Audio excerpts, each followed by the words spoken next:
Natabangan sa wantahanan ang kabanay sa minatay nga gibiyahe gikan sa Cebu aron malubong sa yutang natawhan sa Mindanao. Si Marlene A. Frigo ang igagaw sa namatay, mao'y mikuha sa pasis sa barko aron madala ang ubang gamit sa minatay.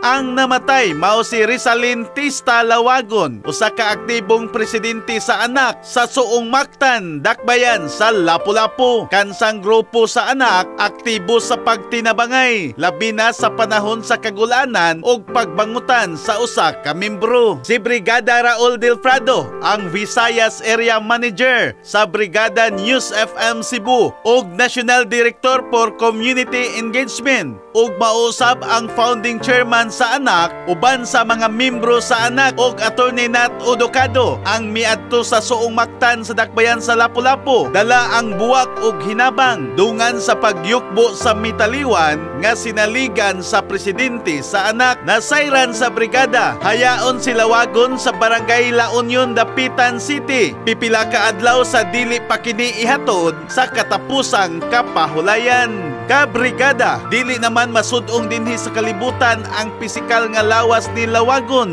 apan dili mapapas ang iyang ligasiya nga gibilin ngadto sa iyang mga higala ug labi na sa kaubang membro sa anak, ang pagmahal sa grupo nga anak nga puno sa pagkamatinabangon.